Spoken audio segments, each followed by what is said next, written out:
Hello നമസ്കാരം. നാളത്തെയും വഴുതോറ്റ മുമ്പയുടെ അടിപൊളി എപ്പിസോഡിൻ്റെ സ്റ്റോറിയാണ് പറയാൻ പോകുന്നത് കേട്ടോ. നാളത്തെ സ്റ്റോറിയാണ്. അപ്പോൾ എല്ലാവരും സ്റ്റോറി മുഴുവനായിട്ട് കേൾക്കുക, സപ്പോർട്ട് ചെയ്യുക. നമ്മുടെ ചാനൽ ആദ്യമായിട്ട് കാണുന്നവരാണെങ്കിൽ ഒന്ന് സബ്സ്ക്രൈബ് ചെയ്യുക. അതുപോലെ വീഡിയോ ലൈക്ക് ചെയ്തിട്ടും ഹൈപ്പ് എന്ന ഓപ്ഷൻ ക്ലിക്ക് ചെയ്തിട്ടും വീഡിയോ കാണാനായിട്ട് ശ്രമിക്കുക കേട്ടോ. അപ്പോൾ നേരെ നമുക്ക് സ്റ്റോറിയിലേക്ക് പോകാം. അങ്ങനെ വൈജയ വീട്ടിലേക്ക് കയറി വന്ന സമയത്ത് ബബിതയോട് ചോദിക്കുന്നുണ്ട്, അലീന എവിടെയെന്ന് ചോദിക്കുകയാണ്. അലീന മുകളിൽ അച്ഛൻ്റെ അടുത്താണ്. അപ്പോൾ ഇത്ര സമയമായി പോയിട്ട് അരമുക്കാൽ മണിക്കൂറായിട്ടുണ്ടാകും എന്ന് പറയുമ്പോൾ, നീ പോയി അന്വേഷിച്ചില്ലേ എന്ന് ചോദിക്കുമ്പോൾ, എനിക്ക് അമ്മയുടെ പണിയില്ല, ഒളിഞ്ഞു നോട്ടം എന്ന് പറയാണ് ബബിത. അങ്ങനെ അലീന മുകളിൽ പോയിട്ട് താഴേക്ക് വന്ന് കാണാത്തതിൽ ആകെ ടെൻഷൻ അടിച്ച്, ഇത്രയും സമയം അവിടെ എന്താ സംഭവിക്കുന്നത് എന്നുള്ള പല പല ചിന്തകളാണ് വൈജയുടെ മനസ്സിലൂടെ ഇങ്ങനെ കടന്നു പോകുന്നത് കേട്ടോ. അപ്പോൾ വൈജി ഇങ്ങനെ അവിടെ ടെൻഷൻ ആയിക്കൊണ്ടിരിക്കുന്നുണ്ട്. അതേസമയം അലീനയോ കുറേ ഉപദേശങ്ങളൊക്കെ ബാലചന്ദ്രന് കൊടുക്കുന്നുണ്ടെങ്കിലും അതിനൊക്കെ തക്ക മറുപടി കൊടുക്കുകയാണ് ബാലചന്ദ്രൻ. എന്നിട്ട് അലീനയോട് പറയുന്നുണ്ട്, നീയും എന്നിൽ നിന്ന് എന്തൊക്കെയോ ഒളിപ്പിച്ച് വെക്കുന്നുണ്ട്, സാരമില്ല, ഞാനതൊക്കെ കണ്ടെത്തിക്കോളാം എന്നൊക്കെ പറഞ്ഞ് എന്തുകൊണ്ടാണ് നിന്നെ ഇവിടുന്ന് എന്തൊക്കെ കാര്യങ്ങളാണ് ഞാൻ മറച്ചു വെച്ചിട്ടുള്ളത്, ഞാൻ മനസ്സിലാക്കിയിട്ടുള്ളത് എന്നുള്ളത് നീ പോകുന്ന ദിവസം നിനക്ക് ഞാൻ പറഞ്ഞു തരാം എന്നൊക്കെ പറഞ്ഞ് അലീന അവിടെ നിന്ന് പറഞ്ഞയക്കാണ് ബാലചന്ദ്രൻ. അങ്ങനെ അലീന താഴേക്ക് ഇറങ്ങി വരിക കേട്ടോ. അലീനയ്ക്ക് ശരിക്കും സന്തോഷമുണ്ട്, അച്ഛൻ എന്ന് വിളിക്കാൻ പറഞ്ഞതിലും ഒക്കെ സന്തോഷമുണ്ടെങ്കിലും പിന്നീട് നടന്ന ഒരു കാര്യമാണ് ഇത്.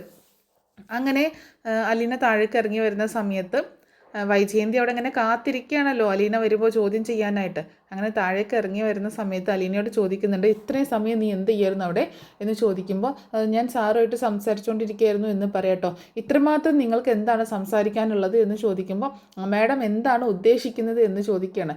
ഞാൻ ഒരുപാടൊന്നും ഞാൻ ഉദ്ദേശിക്കുന്നില്ല, നീ വല്ലാണ്ട് ഉദ്ദേശിപ്പിക്കാൻ ഞാൻ മതി. നീ പോയിട്ട് കുറേ സമയമായെന്ന് ബബിത പറഞ്ഞല്ലോ, ഇത്രയും സമയം നിനക്ക് അവിടെ എന്തായിരുന്നു ജോലി എന്ന് ചോദിക്കുമ്പോൾ, സാറ് ഇങ്ങനെ ഓരോ കാര്യങ്ങൾ സംസാരിച്ചുകൊണ്ടിരുന്നു, അപ്പോൾ അതിന് അങ്ങനെ പഴയ ഓരോ കാര്യങ്ങളും അതുപോലെ എൻ്റെ കുറച്ച് കാര്യങ്ങളൊക്കെ ചോദിക്കുകയായിരുന്നു എന്നൊക്കെ പറഞ്ഞു. നിൻ്റെ കാര്യങ്ങളോ, നിൻ്റെ എന്ത് കാര്യങ്ങളാണ് ചോദിച്ച് മനസ്സിലാക്കിക്കൊണ്ടിരുന്നത്, നിനക്ക് എന്താണ് നിൻ്റെ കാര്യങ്ങൾ പറയാനുള്ളത് എന്നൊക്കെ ചോദിക്കുമ്പോൾ, എനിക്ക് പറയാൻ എൻ്റേതായിട്ടുള്ള ഒരുപാട് കാര്യങ്ങളൊക്കെ ഉണ്ട്, സാറിന് അറിയേണ്ടത് ഇങ്ങനെ സ്നേഹനികേതനത്തിലെ കാര്യങ്ങളൊക്കെ ആയിരുന്നു, അപ്പോൾ അവിടുത്തെ കാര്യങ്ങളും ഒക്കെ ചോദിച്ചുകൊണ്ടിരുന്നു, അല്ലാതെ മാഡം എന്താണ് ചിന്തിക്കുന്നത് എന്നൊക്കെ ചോദിക്കുമ്പോൾ, എന്നെ കൂടുതലായിട്ട് ചിന്തിപ്പിക്കാൻ നിൽക്കണ്ട എന്നൊക്കെ പറഞ്ഞ് വീണ്ടും വാക്ക് തർക്കം ഉണ്ടാവുകയാണ് അലീനയും വൈജയും തമ്മിൽ. നിനക്ക് നിൻ്റെ ജോലി ചെയ്താൽ പോരെ, അല്ലാതെ കഥയും വിശേഷങ്ങളും പറയാനായിട്ട് അവിടെ ഇങ്ങനെ ഒരുപാട് സമയം പോയിരിക്കണോ എന്നൊക്കെ ചോദിച്ച് ദേഷ്യപ്പെടുമ്പോൾ, അതും എൻ്റെ ജോലിയുടെ ഭാഗമാണ്. ഒരു ഹൃദ്രോഗിയായിട്ടുള്ള ഒരു പേഷ്യൻറ്റിന് ആവശ്യം അയാൾക്ക് സമാധാനവും സന്തോഷവും ഒക്കെയാണ്. അപ്പം ഒരുപാട് ആരെങ്കിലുമൊക്കെ സംസാരിക്കാനുണ്ടെങ്കിൽ അത് അദ്ദേഹത്തിൻ്റെ മനസ്സിന്, ഹൃദയത്തിന് അതുപോലെ മനസ്സിനൊക്കെ കുറച്ച് ശാന്തത നൽകും, കുറച്ച് സമാധാനം നൽകും. അപ്പോൾ അതും എൻ്റെ ജോലിയുടെ ഭാഗം തന്നെയാണ്, ഹോം നേഴ്സിൻ്റെ ജോലിയുടെ ഭാഗം തന്നെയാണെന്ന് അലീന പറയുമ്പോൾ വൈജ ദേഷ്യപ്പെട്ടുകൊണ്ട് സംസാരിക്കുകയാണ്.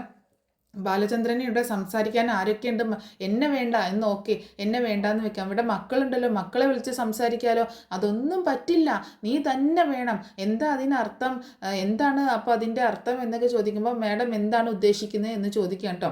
ഞാൻ ഉദ്ദേശിച്ചത് നീ ഉദ്ദേശിച്ചത് തന്നെയാണ് എന്ന് പറയുമ്പോൾ, ഞാനൊന്നും ഉദ്ദേശിച്ചില്ല, അദ്ദേഹം എൻ്റെ ബോസാണ്, ഈ വീട്ടിലെ ഗൃഹനാഥനാണ്, എനിക്ക് അന്നം തരുന്ന ആളാണ്, അപ്പോൾ അവരെ പരിചരിക്കുക, എൻ്റെ ഒരു പേഷ്യൻ്റാണ്, അപ്പോൾ അവരെ പരിചരിക്കുക എന്നുള്ളത് മാത്രമാണ് എൻ്റെ ജോലി, അത് ഞാൻ ഭംഗിയായിട്ട് ചെയ്യുന്നുണ്ട്, എൻ്റെ അച്ഛൻ്റെ സ്ഥാനത്ത് കണ്ടുകൊണ്ടാണ് ഞാൻ അദ്ദേഹത്തെ പരിചരിക്കുന്നത് എന്നൊക്കെ പറയുമ്പോൾ, നീ ഇപ്പം അങ്ങനെ വല്ല അച്ഛൻ്റെ സ്ഥാനത്തും കാണണ്ട, നിനക്ക് സ്വന്തം അച്ഛനും അമ്മയും ഇല്ലയെന്ന് കരുതിയിട്ട് ഇവിടെ വന്നിട്ട് നീ അച്ഛനും അമ്മയും കളിക്കാനായിട്ട് നിൽക്കണ്ട, അതിന് നീ കൂട്ടുപിടിക്കണ്ട ബാലചന്ദ്രനെ എന്ന് പറയാണ് വൈജ. ആ സമയത്ത് ബബിത പറയുന്നുണ്ട്, അച്ഛനും മക്കളായിട്ട് ഞങ്ങൾ 3 പേരുണ്ട്, ഇനിയിപ്പോൾ നീ കൂടി ഒരാൾ മോളായിട്ട് വേണ്ട എന്ന് ബബിത പറയാട്ടോ. എന്നിട്ട് അപ്പോൾ ആ സമയത്ത് വൈജ അത് കേട്ടിട്ട് ഇങ്ങനെ ചിരിക്കുന്നുണ്ട്. ആ സമയം അലീന പറയുന്നുണ്ട്, ഞാൻ അദ്ദേഹത്തെ കാണുന്ന ഒരു കാഴ്ചപ്പാടാണ് ഞാൻ പറഞ്ഞത്, നിങ്ങൾ എന്നെ കാണുന്നതോ നിങ്ങൾ നിങ്ങളുടെ അച്ഛനെ കാണുന്നതോ ഒന്നുമല്ല ഞാൻ ഉദ്ദേശിച്ചത്, ഞാൻ അദ്ദേഹത്തെ കാണുന്നത്, ബാലചന്ദ്രൻ സാറിനെ ഞാൻ കാണുന്നത് എൻ്റെ അച്ഛനെ പോലെയാണ്, അദ്ദേഹം എന്നെ കാണുന്നത് ഒരു മകളെ പോലെ തന്നെയാണ്, ആ ഒരു കാര്യമാണ് ഞാൻ പറഞ്ഞത്, അല്ലാതെ നിങ്ങൾ എന്തൊക്കെയോ ചിന്തിച്ചു കൂട്ടുന്നുണ്ടെന്ന് വിചാരിച്ചിട്ട് അതിനൊന്നും മറുപടി തരേണ്ട കാര്യം എനിക്കില്ല എന്ന് പറയട്ടോ. അപ്പോൾ വൈജ ദേഷ്യപ്പെട്ടുകൊണ്ട് സംസാരിക്കുകയാണ്, നീ ആരാന്നാടി വിചാരിച്ചിരിക്കുന്നത്, ആർക്കോ എവിടെയോ പിഴച്ചുണ്ടായിട്ട് നീ ഇവിടെ വന്ന് അധിക പ്രസംഗം നടത്തുന്നോ? അപ്പോൾ അലീന പറയുന്നുണ്ട്, എൻ്റെ അച്ഛനെയും അമ്മയെയും കുറിച്ചിട്ട് ഇനി മേലിൽ മോശമായിട്ട് സംസാരിക്കരുത്, ഞാനത് കേട്ടുകൊണ്ട് നിൽക്കില്ല എന്ന് പറയുമ്പോൾ, ഓ അവളൊരു പുണ്യവതി വന്നേക്കുന്നു, ഏതോ ഒരു സ്ത്രീക്ക് എന്നോ പിഴച്ചുണ്ടായിട്ട് കൊണ്ട് കളഞ്ഞിട്ട് പോയതാണ് അവളെ, എന്നിട്ട് അവൾ വലിയ വർത്താനം പറയുന്നു എന്നൊക്കെ പറയുമ്പോൾ, എനിക്കും ഉണ്ട് അന്തസ്സും അഭിമാനവും ഒക്കെ എനിക്കും ഉണ്ട്, അതുകൊണ്ട് ഇനി അതിനെപ്പറ്റി സംസാരിക്കരുത്, പറയരുത്. എൻ്റെ അമ്മ എന്നെ ഒരു മോശം രീതിയിലായിരിക്കാം പ്രസവിച്ചിട്ടുണ്ടാവുക. അത് അവരുടെ ജീവിതത്തിൽ എന്താ സംഭവിച്ചതെന്ന് അവർക്ക് മാത്രമേ അറിയത്തുള്ളൂ. പക്ഷേ അതുകൊണ്ട് ഞാൻ എന്ത് തെറ്റ് ചെയ്തു? നിങ്ങൾ എൻ്റെ മേലേക്ക് ഇങ്ങനെ ദേഷ്യപ്പെടാനും എന്നെ പഴി പറയാനൊക്കെ തുടങ്ങിയിട്ട് കുറേ നാളായല്ലോ. ഞാൻ എന്ത് തെറ്റ് ചെയ്തു? എനിക്കും ഉണ്ട് അന്തസ്സും അഭിമാനവും ഒക്കെ. ഞാൻ എൻ്റെ ജോലിയാണ് ചെയ്യുന്നത്. അല്ലാതെ മാഡം ഇതിനെ ഇങ്ങനെ വളച്ചൊടിച്ച് ചോദ്യം ചെയ്യേണ്ട ആവശ്യമൊന്നുമില്ല. അതിനുള്ള യോഗ്യതയും അന്തസ്സും ഒന്നും മാഡത്തിനില്ല എന്ന് പറയുമ്പോൾ വൈജ പറയുന്നുണ്ട്, ഞാൻ നല്ല അന്തസ്സുള്ള അച്ഛനും അമ്മയ്ക്കും ജനിച്ചതാണ്. കൈതക്കൽ മാളിക വീട്ടിലെ അച്ഛനും അമ്മയ്ക്കും ജനിച്ചതാണ് ഞാൻ എന്ന് പറയാട്ടോ. ആ അന്തസ്സും അഭിമാനവും എനിക്കുണ്ട്. ആ ഒരു പാരമ്പര്യം എനിക്ക് പറയാനുണ്ട്. നിനക്ക് എന്തുണ്ട് പറയാനായിട്ട്? നീ എവിടുന്ന് വന്നതാണ്? നിന്റെ അച്ഛനും അമ്മയും ആരാണെന്നോ ഒന്നുപോലും നിനക്കറിയത്തില്ലല്ലോ. എങ്ങനെയോ പിഴച്ചുണ്ടായ ഒരു സന്തതിയല്ലേ നീ എന്നൊക്കെ പറഞ്ഞ് അലീനയെ നന്നായിട്ട് അധിക്ഷേപിച്ച് സംസാരിക്കുന്നുണ്ട് കേട്ടോ. വീണ്ടും വീണ്ടും ഈ പിഴച്ചവൾ എന്നുള്ള രീതിയിൽ തന്നെ സംസാരിക്കുന്നുണ്ട്. അലീനയ്ക്ക് അത് കണ്ട് കേൾക്കുമ്പോൾ ഭയങ്കര ഇറിറ്റേഷനാണ്. കാരണം സ്വന്തം അമ്മ തന്നെയാണ്, സ്വന്തം അമ്മയെക്കുറിച്ച് തന്നെയാണ് ഈ പറയുന്നതൊക്കെ. അപ്പോൾ അതൊക്കെ കേൾക്കുമ്പോൾ അലീനയ്ക്ക് ഭയങ്കര ദേഷ്യവും വിഷമവും സങ്കടവും ഒക്കെ വരുന്നുണ്ട്. അലീന പറയുന്നുണ്ട്, ശരിയായിരിക്കാം നിങ്ങൾ പറയുന്നത്. എൻ്റെ അമ്മ എന്നെ പിഴച്ച് തന്നെ ആയിരിക്കാം പ്രസവിച്ചത്, അങ്ങനെ തന്നെയാണെന്ന് വെച്ചോ. പക്ഷേ ഞാനൊന്ന് ചോദിക്കട്ടെ, നിങ്ങൾ നിങ്ങളുടെ കൈതക്കൽ മാളിക വീട്ടിലെ അന്തസ്സിനും അഭിമാനത്തിനും ആഭിജാത്യത്തിനൊക്കെ അനുസരിച്ചാണോ ജീവിച്ചിട്ടുള്ളത് മാഡം എന്ന് ചോദിക്കുകയാണ്. അത് കേട്ടപ്പോൾ വൈജയന്തി ആകെ ഷോക്കാവുന്നുണ്ട് കേട്ടോ. നീ എന്താടി ചോദിച്ചത്? ഞാൻ ചോദിച്ചത് അത്രയേ ഉള്ളൂ. മാഡത്തിൻ്റെ കുടുംബത്തിൻ്റെ പാരമ്പര്യം പറഞ്ഞല്ലോ. ആ പാരമ്പര്യത്തിനും അന്തസ്സിനും അഭിമാനത്തിനൊക്കെ തന്നെയാണോ ജീവിച്ചത്? പഴയ കാര്യങ്ങളൊക്കെ ഒന്ന് ഓർത്ത് വെച്ചിട്ട് മാഡം സംസാരിച്ചാൽ മതി എന്ന് പറയാട്ടോ. അപ്പോൾ അത് കേട്ടിട്ട് വൈജ ആകെ ഷോക്കായിട്ട് നിൽക്കുന്നുണ്ട്. അലീനയെ എന്നിട്ട് ബബിതയെ ഇങ്ങനെ നോക്കുന്നുണ്ട്. അപ്പോൾ ബബിതയ്ക്ക് എന്തൊക്കെയോ സംശയങ്ങളൊക്കെ ഉണ്ട്. ബബിത ഇങ്ങനെ സംശയത്തോട് കൂടിയിട്ട് നോക്കുകയാണ്. അപ്പോൾ വൈജ പറയുന്നുണ്ട്, നീ കുറേ നാളായല്ലോ ഇങ്ങനെ ഓരോന്നും മുള്ളും മുനയും വെച്ച് സംസാരിക്കാൻ തുടങ്ങിയിട്ട്. നീ എന്താണ് പറഞ്ഞു വരുന്നത്? എന്താണ് നിനക്ക് അറിയേണ്ടത്? എന്താണ് നിന്റെ പ്രശ്നം എന്നൊക്കെ ചോദിക്കുമ്പോൾ, ഞാനേ പറയാൻ തുടങ്ങിക്കഴിഞ്ഞാൽ പിന്നെ നിർത്താൻ പറ്റത്തില്ല. ഞാൻ പറഞ്ഞു കഴിഞ്ഞാൽ പിന്നെ മാഡം ഇവിടെ നിൽക്കത്തില്ല. ഈ വീട്ടിൽ നിന്ന് ഈ നിമിഷം തന്നെ ഇറങ്ങിപ്പോകും. അതുകൊണ്ട് കൂടുതലായിട്ടൊന്നും എന്നെക്കൊണ്ട് പറയിപ്പിക്കണ്ട എന്ന് അലീന പറയുമ്പോൾ വൈജയന്തി പെട്ടെന്ന് മിണ്ടാതിരിക്കട്ടോ. അപ്പോൾ എന്തൊക്കെയോ കാര്യങ്ങൾ അലീനയ്ക്ക് അറിയാം എന്നുള്ളൊരു ചെറിയ ഒരു സംഭവം കിട്ടുകയാണ്. എന്നിട്ട് അലീന പറയുന്നുണ്ട്, ആഗ്ര കഥകളൊക്കെ ആർക്കും അറിയില്ല എന്നൊന്നും വിശ്വസിക്കേണ്ട, അതിൻ്റെ മിക്ക കാര്യങ്ങളും അറിയാവുന്നവളാണ് ഞാൻ എന്നിങ്ങനെ പറയാട്ടോ. അപ്പോൾ ബബിത ഇത് കേട്ടിട്ട് ഷോക്കായിട്ട് ഇങ്ങനെ വൈജയെ ഇങ്ങനെ നോക്കുക കേട്ടോ. വൈജയും തന്നെ ആകെ ഞെട്ടിപ്പോവാണ് അലീന പെട്ടെന്ന് അങ്ങനെ പറഞ്ഞപ്പോൾ. എന്നിട്ട് അത്രയും പറഞ്ഞിട്ട് അലീന വേഗം കിച്ചണിലേക്ക് പോവാട്ടോ. വൈജയന്തി അവിടെ ഇങ്ങനെ തറഞ്ഞു നിൽക്കുകയാണ്. ആ സമയത്ത് വൈജയൻ്റെ അടുത്തേക്ക് ബബിത വന്നിട്ട് ചോദിക്കുന്നുണ്ട്, അവൾ എന്താ അമ്മ അങ്ങനെ പറഞ്ഞത്? ആഗ്ര കഥകളൊക്കെ എന്നോ? അന്ന് ഗംഗാധരനങ്ങൾ വന്നപ്പോഴും പറഞ്ഞല്ലോ പഴയ ആഗ്ര കഥകളൊക്കെ അറിഞ്ഞു കഴിഞ്ഞാൽ എന്നൊക്കെ പറഞ്ഞിട്ട് അമ്മയെ അടിച്ചില്ലേ, എന്താ സംഭവം? അമ്മയ്ക്ക് അങ്ങനെ എന്തെങ്കിലും അബദ്ധങ്ങൾ പറ്റിയിട്ടുണ്ടോ എന്നൊക്കെ ചോദിക്കുമ്പോൾ, നീ എൻ്റെ കയ്യിൽ നിന്ന് വാങ്ങിക്കും ബബിതയും എൻ്റെ മുന്നിൽ നിന്ന് പോയിക്കോ എന്ന് പറഞ്ഞിട്ട് ബബിതയോട് ദേഷ്യപ്പെട്ടുകൊണ്ട് വൈജ റൂമിലേക്ക് പോവാട്ടോ. അപ്പോൾ എന്തൊക്കെയോ സംതിങ് സംഭവിച്ചിട്ടുണ്ട് എന്നുള്ളത് ബബിതയ്ക്ക് ഇങ്ങനെ സംശയം തോന്നുകയാണ്. എന്തൊക്കെയോ കാര്യങ്ങളുണ്ട് എന്നുള്ളത് സംശയം തോന്നുക കേട്ടോ. പിന്നീട് കാണിക്കുന്നത് അലീനയും മുത്തശ്ശിയും തമ്മിൽ സംസാരിക്കുന്നതാണ്. അലീന മുത്തശ്ശിയുടെ അടുത്ത് ഇനി എന്തെങ്കിലുമൊക്കെ കാര്യങ്ങൾ കിട്ടുമോ എന്നൊക്കെ അറിയാനായിട്ട് ഇങ്ങനെ ചോദിച്ചുകൊണ്ടിരിക്കുകയാണ്. അപ്പോൾ മുത്തശ്ശിയുടെ അടുത്തേക്ക് ചെല്ലുമ്പോൾ തന്നെ അലീനയ്ക്ക് ഇങ്ങനെ 100 സംശയങ്ങളാണ്. എന്തൊക്കെ, എവിടെ തുടങ്ങണം, എങ്ങനെ ചോദിക്കണം, ആ വ്യക്തി ആരാണെന്നോ പേരെന്താണെന്നോ അങ്ങനെ എന്തെങ്കിലുമൊക്കെ കിട്ടണമല്ലോ. അപ്പോൾ അലീന മുത്തശ്ശിയുടെ അടുത്തേക്ക് ചെന്നിട്ട് മുത്തശ്ശി എന്നിങ്ങനെ വിളിക്കുമ്പോൾ, എന്താണ് അവിടെ ഒരു സംസാരം കേട്ടത് എന്ന് ചോദിക്കുകയാണ്. ആ മാഡം വന്നിട്ടുണ്ട്, മുത്തശ്ശിയുടെ മോള് വന്നിട്ടുണ്ട്. അപ്പോൾ ഞാൻ ബാലചന്ദ്രൻ സാറിൻ്റെ അടുത്ത് കുറച്ച് അധിക സമയം ഇരുന്നതിന് എന്നെ വഴക്ക് പറഞ്ഞതാണ് എന്ന് പറയട്ടോ. നീ ഇവിടെ നിന്ന് പോയിട്ട് കുറേ നേരമായല്ലോ, ഇത്രയും നേരം എവിടെയായിരുന്നു നീ? ഞാനും നിന്നെ കുറേ വിളിച്ചു, ആരും ഇവിടെ നിന്ന് കേട്ടില്ല എന്നൊക്കെ മുത്തശ്ശി പറയട്ടോ. ഞാൻ സാറിൻ്റെ അടുത്തുണ്ടായിരുന്നു മുത്തശ്ശി. സാർ ഇങ്ങനെ ഓരോ വിശേഷങ്ങൾ ചോദിച്ചുകൊണ്ടിരിക്കുകയായിരുന്നു, എൻ്റെ സ്നേഹനികേതനത്തിലെ കാര്യങ്ങളൊക്കെ ചോദിച്ചുകൊണ്ടിരിക്കുകയായിരുന്നു. നീ എന്തിനാ ഇത്രയും നേരമൊക്കെ അവിടെ പോയിരിക്കുന്നത്? അപ്പോൾ അതെന്താണെങ്കിലും വൈജയ്ക്ക് ഇഷ്ടപ്പെടത്തില്ലല്ലോ. നീ പോകുക, ഭക്ഷണം കൊടുക്കുക, മരുന്ന് കൊടുക്കുക, ഇങ്ങോട്ടേക്ക് പോരെ, അത്രമാത്രം ചെയ്താൽ പോരെ നിനക്ക് എന്ന് ചോദിക്കുകയാണ് മുത്തശ്ശി. അത്രമാത്രം ചെയ്താൽ മതി മുത്തശ്ശി, ഞാൻ ഇങ്ങോട്ടേക്ക് പോരാനായിട്ട് നിന്നതാണ്, പക്ഷെ എന്നെ പിടിച്ച് നിർത്തുകയാണ് ചെയ്യുന്നത്. ജോലിയൊക്കെ പിന്നെ ചെയ്യാൻ, കുറച്ച് നേരം ഇവിടെ ഇരുന്ന് സംസാരിക്കുക എന്നൊക്കെ പറഞ്ഞിട്ട്, ഞാനൊരു ഹാർട്ട് പേഷ്യൻ്റ് അല്ലേ, അപ്പോൾ എനിക്ക് കുറച്ച് മനസ്സിന് സമാധാനം വേണം, ഇത്തിരി നേരം ആരോടെങ്കിലുമൊക്കെ മിണ്ടിയും പറഞ്ഞിരിക്കണം എന്നൊക്കെ പറഞ്ഞ് എന്നെ പിടിച്ചിരുത്തുന്നതാണ് എന്ന് പറയുമ്പോൾ, അതിനിപ്പോൾ ഇവിടെ ആരൊക്കെയുണ്ട്? ബബിതയുണ്ട്, കൃഷ്ണയുണ്ട്, രോഹിത് ഉണ്ട്, വൈജയുണ്ട്. ആ വൈജ എന്താണെങ്കിലും അവനെ അടുപ്പിക്കില്ല, എന്നാൽ മക്കളെ വിളിച്ചിരുത്തി സംസാരിക്കാമല്ലോ എന്നൊക്കെ പറയണം മുത്തശ്ശി. അത് ഞാൻ പറഞ്ഞു മുത്തശ്ശി സാറിനോട്. നേരത്തെ ഞാൻ മുകളിലേക്ക് കയറി ചെല്ലാൻ നേരത്ത് ബബിത ഓടി വന്നിട്ട് ഞാൻ പൊക്കോളാം അച്ഛൻ്റെ അടുത്തേക്ക് എന്ന് പറഞ്ഞിട്ട് പോയി. എന്നിട്ട് സാറ് വഴക്ക് പറഞ്ഞു. സാർ എന്താണ്ടൊക്കെ ഫുഡ് ഉണ്ടാക്കി കൊടുക്കാനും അത് ഉണ്ടാക്കി കൊടുക്കാനൊക്കെ പറഞ്ഞു. ബബിതയെ വഴക്ക് പറഞ്ഞു, പറഞ്ഞയച്ചു എന്ന് പറയട്ടോ. ഈ ബാലചന്ദ്രൻ എന്തിനുള്ള പുറപ്പാടാണാവോ, മക്കളോട് പോലും വാശിയും കൊണ്ട് നടക്കുകയാണോ എന്നൊക്കെ ചോദിക്കുകയാണ് മുത്തശ്ശി. എനിക്കറിയില്ല മുത്തശ്ശി, ഞാൻ കുറേ കാര്യങ്ങളൊക്കെ പറഞ്ഞു കൊടുത്തു, പക്ഷെ അതൊന്നും കേൾക്കുന്നില്ല. എന്നോട് ആ സമയത്ത് ദേഷ്യപ്പെട്ടു. ശരിക്കും എനിക്ക് തോന്നും ചില സമയത്ത് എന്നോട് ഭയങ്കര സ്നേഹമായിട്ട് തോന്നും, പക്ഷെ ചില സമയത്ത് ഭയങ്കര ദേഷ്യം. ഇതിലേതാണ് എൻ്റെ അടുത്ത് കാണിക്കുന്നതെന്ന് എനിക്ക് പോലും മനസ്സിലായിട്ടില്ല എന്ന് പറയാണ് അലീന. അപ്പം മുത്തശ്ശി പറയുന്നുണ്ട്, ഇനിയിപ്പോൾ ഇതിപ്പോൾ അവസാനിക്കണം എന്നുണ്ടെങ്കിൽ എന്താ ഇപ്പോൾ ഒരു വഴി, എനിക്കൊന്നും മനസ്സിലാവുന്നില്ല എന്നൊക്കെ പറയട്ടോ. അപ്പോൾ അലീനയ്ക്ക് എങ്ങനെയെങ്കിലും മുത്തശ്ശിയോട് ആഗ്രയിലെ കാര്യങ്ങളൊക്കെ ഇങ്ങനെ ചോദിച്ചറിയണം കേട്ടോ. അപ്പോൾ അലീന മെല്ലെ ചോദിക്കുന്നുണ്ട്, അതെ മുത്തശ്ശി, മുത്തശ്ശി നേരത്തെ പറഞ്ഞില്ലായിരുന്നോ ആഗ്രയിൽ ഒരു പ്രണയം ഉണ്ടായിരുന്നു എന്നുള്ളത്? ആ പറഞ്ഞു എന്ന് പറയട്ടോ.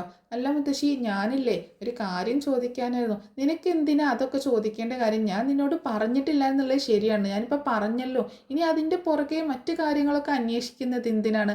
അങ്ങനെ പ്രണയമില്ലാത്ത ആരെങ്കിലും ഉണ്ടാവോ? ഇപ്പോൾ രോഹിത്ത് അതുപോലെ ബബിതയൊക്കെ ഓരോ പ്രണയത്തിലാണെന്ന് നീ തന്നെയല്ലേ എന്നോട് പറഞ്ഞത്, ഓരോരുത്തരെ ഇഷ്ടപ്പെട്ടുകൊണ്ട് നടക്കുകയാണെന്നുള്ളത്. അതുപോലെ ആ പ്രായത്തിൽ ഇപ്പോൾ ബബിതയുടെ പ്രായം ഏതാണ്, അതുപോലെ ഒരു പ്രായമായിരുന്നു. അപ്പം നിൻ്റെ ഒരു പ്രായം പോലെയൊക്കെ ആയിരുന്നു ആ സമയത്ത്. അവൾക്ക് അതേപോലെ ഒരു ഇഷ്ടം ഉണ്ടായിരുന്നു, അത് അവിടെ കഴിയുകയും ചെയ്തു. പിന്നെ അവിടെ നിന്ന് പോകുന്നതിന് ശേഷമാണ് പിന്നെ ബാലചന്ദ്രനുമായിട്ടുള്ള വിവാഹമൊക്കെ നടത്തി കൊടുത്തത്. ഇനിയിപ്പോൾ പഴയ കാര്യങ്ങളൊക്കെ അന്വേഷിച്ചിട്ട് അറിഞ്ഞിട്ടും എന്തിനാണ് എന്നൊക്കെ ചോദിക്കുമ്പോൾ, അല്ല മുത്തശ്ശി, എനിക്കൊരു സംശയം, ഇനി ഒരു പക്ഷേ ആ കാര്യങ്ങളൊക്കെ ബാലചന്ദ്രൻ സാർ അറിഞ്ഞിട്ടായിരിക്കുമോ ഇങ്ങനെയൊക്കെ ദേഷ്യപ്പെടുകയും സംസാരിക്കുകയൊക്കെ ചെയ്യുന്നത് എന്ന് ചോദിക്കുമ്പോൾ മുത്തശ്ശിയാകെ ഷോക്കാവുന്നുണ്ട് കേട്ടോ. അതിപ്പോൾ ബാലചന്ദ്രനെ എങ്ങനെ അറിയാനാണ്, അത് അറിയാനൊന്നും പോകുന്നില്ല എന്ന് പറയണം. അപ്പോൾ അലീന പറയുന്നുണ്ട്, അതിപ്പോൾ ഇനി ഒരു പ്രണയം ഉണ്ടായി എന്ന് അറിഞ്ഞു എന്ന് വെച്ചിട്ടും ഇങ്ങനെ ദേഷ്യപ്പെട്ട് മാറി നിൽക്കാനൊന്നും ബാലചന്ദ്രൻ സാറ് ചെയ്യുമെന്ന് തോന്നുന്നില്ല. കാരണം ബാലചന്ദ്രൻ സാറിനും അറിയാം, ബാലചന്ദ്രൻ സാറിനും മാഡത്തോട് ഇഷ്ടമായിരുന്നല്ലോ അന്ന്, പ്രണയമായിരുന്നല്ലോ. അപ്പം അതുപോലെ ഒരു പ്രണയം മാഡത്തിനും ജീവിതത്തിൽ സംഭവിച്ചിട്ടുണ്ട് എന്ന് അറിഞ്ഞു എന്ന് വെച്ചിട്ട് ഇത്രയും പ്രശ്നങ്ങളൊന്നും ഉണ്ടാക്കുമെന്ന് തോന്നുന്നില്ല. പക്ഷേ ഇതിൻ്റെയൊക്കെ പുറകിൽ മറ്റെന്തോ വലിയ പ്രശ്നം ഉണ്ടെന്നാണ് എനിക്ക് തോന്നുന്നത് എന്ന് അലീന പറയുമ്പോൾ, മറ്റെന്തോ വലിയ പ്രശ്നമൊന്നും, എന്ത് വലിയ പ്രശ്നം? അതെനിക്ക് എങ്ങനെ അറിയാനോ, മുത്തശ്ശിക്കല്ലേ അറിയത്തുള്ളൂ എന്ന് പറയുമ്പോൾ മുത്തശ്ശി പെട്ടെന്ന് അയ്യടാന്നായി പോകട്ടോ.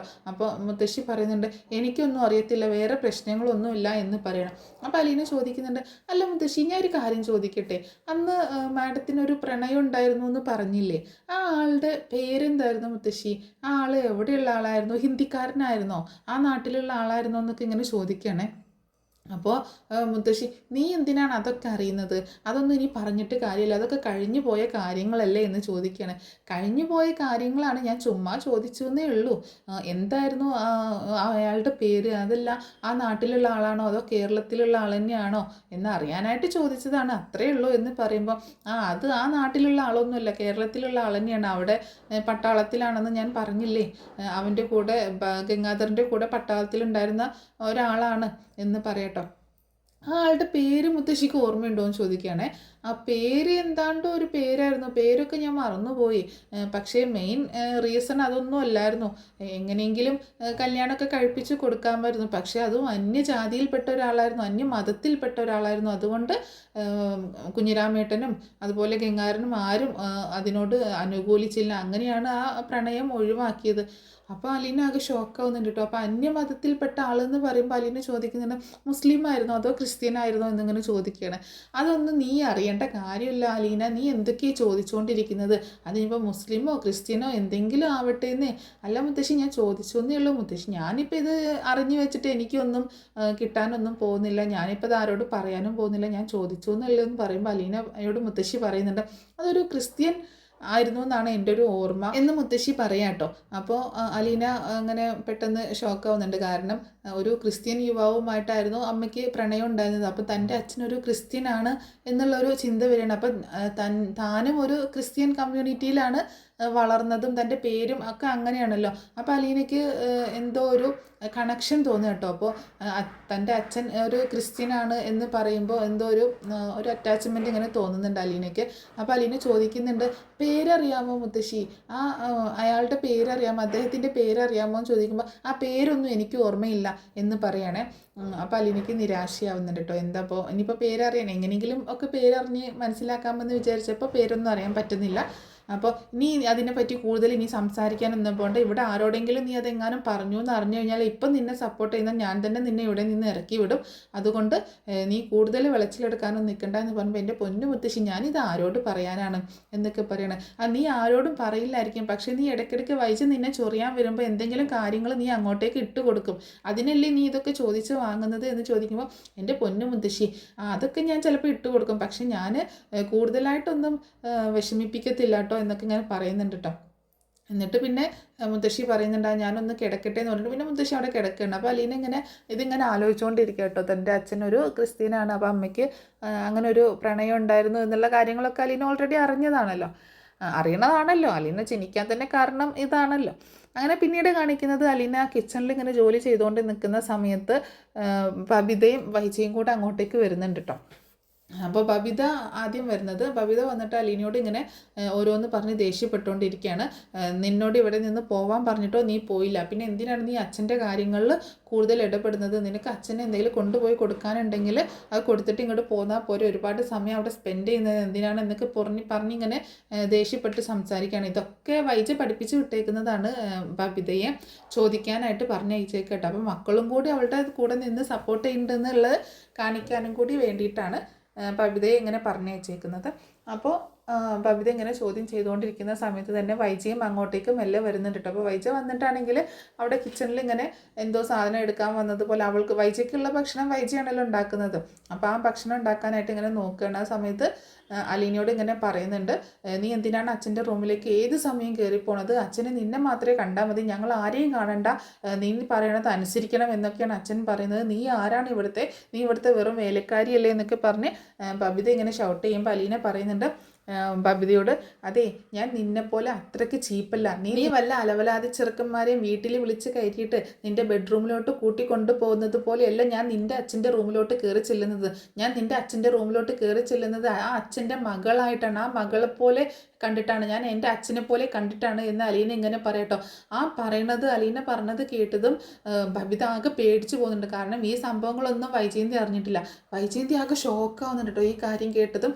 അപ്പോൾ വൈജയന്തി പെട്ടെന്ന് എന്താ നീ പറഞ്ഞത് എന്ന് ചോദിച്ചുകൊണ്ട് അടുത്തേക്ക് വരികയാണ്. അപ്പം ഒന്നുമില്ല എന്നുള്ള രീതിയിൽ ഒഴിഞ്ഞു മാറാൻ നിൽക്കുകയാണ് അലീന. അല്ല ഇവളെപ്പോഴാണ് ഇവിടെ കണ്ട അലവലാതി ചെക്കന്മാരെയും കൂട്ടി വീട്ടിലേക്ക് വന്നത്, എന്നിട്ട് ബെഡ്റൂമിലോട്ട് കൂട്ടിക്കൊണ്ട് പോകുന്നത് എപ്പോഴാണ് എന്നൊക്കെ ചോദിക്കുമ്പോൾ നീ എന്തൊക്കെയാണ് പറഞ്ഞത് എന്നൊക്കെ ചോദിക്കണം. എന്താടി ബബിത ഞാൻ ഈ കേട്ടത് എന്നൊക്കെ ചോദിക്കുമ്പോൾ അത് അമ്മേ ഇവള് വെറുതെ ഉണ്ടാക്കി പറയുന്നതാണ്, എൻ്റെ ഒരു ഫ്രണ്ട് അന്ന് ഇവിടെ വന്നിട്ടുണ്ടായിരുന്നു, അത് വന്നത് ഇവൾക്ക് ഇഷ്ടപ്പെട്ടില്ല, അവന് ഇവിടെ വന്നിട്ട് ഞങ്ങളിങ്ങനെ സംസാരിച്ചുകൊണ്ടിരുന്നത് അവൾക്ക് ഇഷ്ടപ്പെട്ടില്ല, അല്ലാതെ ഞാൻ റൂമിലേക്കൊന്നും കൊണ്ടുപോയിട്ടില്ല അമ്മേ, ഇവിടെ ലിവിങ് റൂമിൽ ഇരുന്ന് സംസാരിക്കുമായിരുന്നു, എന്നിട്ട് ഇവിടെ ഇരുന്ന് സംസാരിക്കാൻ പറ്റത്തില്ല എന്നും പറഞ്ഞിട്ട് അവനെ ഇവിടുന്ന് ഓടിച്ചു വിടുകയാണ് ചെയ്തത് എന്ന് പറഞ്ഞ് കളം മാറ്റി ചവിട്ട് കേട്ടോ. അപ്പോൾ അലീന പറയുന്നുണ്ട്, നിനക്കേ നല്ല കഴിവുണ്ട് ഇങ്ങനെ അവസരത്തിനനുസരിച്ച് ഇങ്ങനെ മാറ്റി പറയാനായിട്ട്. എന്താണ് ഉണ്ടായത് എന്ന് എനിക്കും അറിയാം, നിനക്കും അറിയാം, മുത്തശ്ശിക്കും അറിയാം. ഞാൻ ഇതുവരെ ആരോടും അത് പറഞ്ഞിട്ടില്ല. ഇപ്പം നിന്റെ അച്ഛനോട് പോലും ഞാൻ ഈ കാര്യങ്ങളൊന്നും പറഞ്ഞിട്ടില്ല. ഇനി ഒരു തവണ കൂടി ഇങ്ങനെ എന്തെങ്കിലുമൊക്കെ കേൾക്കേണ്ടി വന്നിട്ടുണ്ടെങ്കിൽ തീർച്ചയായിട്ടും നിന്റെ അച്ഛനെ ഞാനിത് അറിയിക്കുന്നതായിരിക്കും എന്നൊക്കെ അലീന ആ സമയത്തും ഭീഷണിപ്പെടുത്തുമ്പോൾ നീ ഒന്ന് പോടിയോർന്ന്, എനിക്കറിയാം എൻ്റെ ലൈഫ് എങ്ങനെ ജീവിക്കണമെന്ന്, നീ പറഞ്ഞു തന്നിട്ടും പഠിപ്പിച്ചു തന്നിട്ടും വേണ്ട എന്നൊക്കെ പറഞ്ഞ് ബബിത അവിടുന്ന് പെട്ടെന്ന് പോകുന്നുണ്ട് കേട്ടോ. അപ്പോൾ ഈ കേട്ടത് ശരിക്കും വിശ്വസിക്കാനാവാതെ ഇങ്ങനെ ആകെ അന്തം വിട്ട് ഇങ്ങനെ നിൽക്കുകയാണ് വൈജയന്തി. അപ്പോൾ ബബിത ഇങ്ങനെ പറയുന്നുണ്ട്, എങ്ങനെയാ തള്ളാർ ഇങ്ങനെയൊക്കെ എന്തൊക്കെയാണ് കാണിച്ചു കൂട്ടുന്നത്, അതുപോലെയൊക്കെ തന്നെയല്ലേ മക്കളും വരുള്ളൂ എന്നിങ്ങനെ പറയട്ടോ.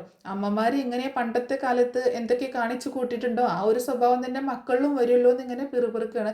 എന്താ നീ പറഞ്ഞത്, ഞാൻ എന്ത് കാണിച്ചു എന്നാ നീ പറയുന്നത് എന്നൊക്കെ ചോദിച്ചുകൊണ്ട് വൈജ വീണ്ടും ദേഷ്യപ്പെട്ടുകൊണ്ട് അലീനയോട് സംസാരിക്കുമ്പോൾ എനിക്കറിയാൻ പാടില്ല നിങ്ങൾ എന്താ കാണിച്ചു കൂട്ടിയെന്നോ ചെയ്തതൊന്നും, പക്ഷെ ഞാനൊരു പൊതു തത്വം പറഞ്ഞ ഒരു പഴഞ്ചൊല്ല് പറഞ്ഞതാണ്, അമ്മ വേലി ചാടിയാൽ മോള് മതിൽ ചാടും എന്നുള്ളൊരു പഴഞ്ചൊല്ലുണ്ടല്ലോ അത് ഞാൻ പറഞ്ഞതാണ് എന്നിങ്ങനെ പറയട്ടോ. അപ്പം അങ്ങനെ ഒരു പഴഞ്ചൊല്ലാണ് അലീന പറയുന്നത്. അത് കേട്ടിട്ടാണ് വൈജ അലീനയോട് ദേഷ്യപ്പെടുന്നത്. ഇവർ സംസാരിച്ചുകൊണ്ട് നിൽക്കുന്ന സമയത്താണ് ബാലചന്ദ്രൻ താഴേക്ക് ഇറങ്ങി വരുന്നത് കേട്ടോ. അപ്പോൾ ഇവിടെ ആരുടെയും ശബ്ദം ഒന്നും കേൾക്കാതായപ്പോൾ ബാലചന്ദ്രൻ ഇങ്ങനെ മെല്ലെ ഇറങ്ങി വന്നതാണ്. അപ്പോൾ ബാലചന്ദ്രൻ ഈ കാര്യങ്ങളൊക്കെ മുകളിൽ നിന്ന് കേൾക്കുന്നുണ്ട് കേട്ടോ. ബബിതയുടെ കാര്യങ്ങളൊക്കെ ബാലചന്ദ്രൻ മുകളിൽ നിന്ന് കേട്ടിട്ടാണ് ഇറങ്ങി വരുന്നത്.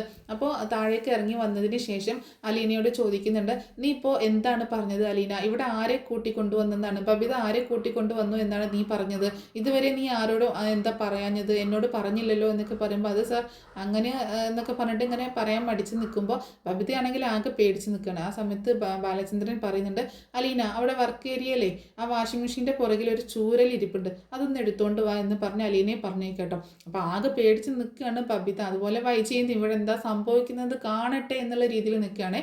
അങ്ങനെ അലീന പോയിട്ട് അത് എടുത്തുകൊണ്ട് വരുന്നുണ്ട്. അങ്ങനെ അത് എടുത്തുകൊണ്ട് വന്നിട്ട് ആ ചൂരലും പിടിച്ചുകൊണ്ട് ഇങ്ങനെ ബബിതയെ ക്വസ്റ്റ്യൻ ചെയ്യാണ്. നീ ഇവിടെ ആരെയാണ് കൂട്ടിക്കൊണ്ട് വന്നത് എന്നൊക്കെ ചോദിക്കുന്നുണ്ട് കേട്ടോ. അപ്പോൾ ബബിത ആണെങ്കിൽ പേടിച്ച് ഇങ്ങനെ പറയണം. എന്നിട്ട് അലീനയോട് ചോദിക്കുന്നുണ്ട്, എന്താ അലീന ഇവിടെ ഉണ്ടായത് എന്ന് ചോദിക്കണം. അപ്പോൾ അലീന ഇങ്ങനെ പേടിച്ചാണെങ്കിലും പറയുന്നുണ്ട്, ഒരു ഫ്രണ്ടാണെന്നും പറഞ്ഞൊരു ചെറുക്കനെയും കൊണ്ട് വന്നായിരുന്നു. അപ്പോൾ ഇവിടെ ഇരുന്നിങ്ങനെ സംസാരിക്കുമായിരുന്നു. അപ്പോൾ ഞാൻ സമ്മതിച്ചില്ല. ഇവിടെ അച്ഛനും അമ്മയും ഇല്ലാത്ത സമയത്ത്, സാറ് ഹോസ്പിറ്റലിലായിരുന്ന സമയത്താണ് കൂട്ടിക്കൊണ്ട് വന്നത് എന്നൊക്കെ പറയുന്നുണ്ട്. എന്നിട്ട് നീ എന്ത് ചെയ്തു? എന്നിട്ട് അവൾ റൂമിലേക്ക് പോകാൻ നിന്നപ്പോൾ ഞാൻ സമ്മതിച്ചില്ല, അങ്ങനെ അവൻ്റെ കൂടെ ഇവൾ പുറത്തേക്ക് ഇറങ്ങിപ്പോയി എന്ന് പറയട്ടോ. അപ്പോൾ ബബിതയുടെ നേരേക്ക് ചൂരലും കൊണ്ട് ബാലചന്ദ്രൻ ചെല്ലുന്നുണ്ട്. എന്താണ് ഇതൊക്കെ കേട്ടത്, സത്യമാണെന്ന് ചോദിക്കുമ്പോൾ അത് അച്ഛാ എൻ്റെ ഒരു ഫ്രണ്ടാണ്, അല്ലാതെ വേറൊന്നുമില്ല. ഏതാണ് ഫ്രണ്ട്, ഏതാണ് അവൻ എന്നൊക്കെ ചോദിക്കുമ്പോൾ അമൽ എന്ന് പറഞ്ഞൊരു ഫ്രണ്ടാണ് എന്നൊക്കെ പറയുന്നുണ്ട് കേട്ടോ. അപ്പോൾ ഇനി മേലിൽ ഇങ്ങനെ ചെയ്യരുത് എന്നൊക്കെ പറഞ്ഞാൽ നന്നായിട്ട് ദേഷ്യപ്പെടുകയും സംസാരിക്കുകയൊക്കെ ചെയ്യുന്നുണ്ട്. അങ്ങനെ ബാലചന്ദ്രൻ മുകളിലേക്ക് കയറി പോവാണ്. അലീനയെ സൂക്ഷിച്ച് നോക്കി ഇങ്ങോട്ട് ദേഷ്യപ്പെട്ടുകൊണ്ട് ബബിതയും പോകുന്നുണ്ട്. ആ സമയത്ത് വൈജയന്തി അലീനയോട് പറയുന്നുണ്ട്, ബാലചന്ദ്രൻ നിൻ്റെ കയ്യിലുണ്ടെന്ന് കരുതിയിട്ട് നീ ഒരുപാട് നെകളിക്കണ്ട, ഇവിടെ ഞാൻ പറയുന്നത് മാത്രമേ നടക്കുള്ളൂ എന്നൊക്കെ പറയുമ്പോൾ അലീന പറയുന്നുണ്ട്, എന്നോട് മത്സരിച്ചാൽ മാഡം തോറ്റു പോകത്തേ ഉള്ളൂ എന്ന് പറയാണ് അലീന. അപ്പോൾ ഇത്രയേ ഉള്ളൂ നാളത്തെ സ്റ്റോറി.